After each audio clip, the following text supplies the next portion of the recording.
BSF ইন্সপেক্টরের গাড়িতে মাদক পাচার। বিহারের নম্বর প্লেটে বিএসএফ এর গাড়িতে মাদক, গাড়িতে 15 কোটি টাকার মাদক উদ্ধার। ফাঁসি দেওয়ায় গ্রেফতার বিএসএফ ইন্সপেক্টর। ধৃত বিএসএফ ইন্সপেক্টর বিহারের কাটিহারের বাসিন্দা। মালদা থেকে এই মাদক শিলিগুড়িতে পাঠানোর ছক। বিএসএফ ইন্সপেক্টরের গাড়িতে মাদক পাচার। বিহারের নম্বর প্লেটে বিএসএফ এর গাড়িতে মাদক, গাড়িতে 15 কোটি টাকার মাদক উদ্ধার। ফাঁসি দেওয়ায় গ্রেফতার বিএসএফ ইন্সপেক্টর। বিশ্বজিৎ রয়েছে টেলিফোন লাইনে। বিশ্বজিৎ, বিএসএফ ইন্সপেক্টরের গাড়িতে মাদক পাচার যে হচ্ছিল, এটা সন্দেহ হলো কিভাবে?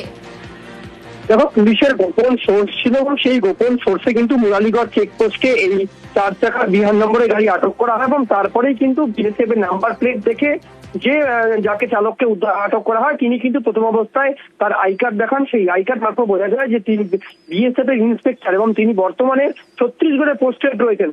সেই অবস্থায় কিন্তু তার নাম্বার প্লেটের ভেতর থেকে এই 33 প্যাকেটে প্রায় 3 কেজির উপরে মাদক দ্রব্য উদ্ধার করা হয়েছে, যার বাজার মূল্য প্রায় 15 কোটি টাকা। এবং তাকে আজ শিলিগুড়ি মহকুমা তুলে রিমান্ডে নেমে পুলিশ মূলত এই বিএসএফ ইন্সপেক্টর আগেও মদ পাচার চক্রে বিহারে গ্রেপ্তার হয়েছিলেন।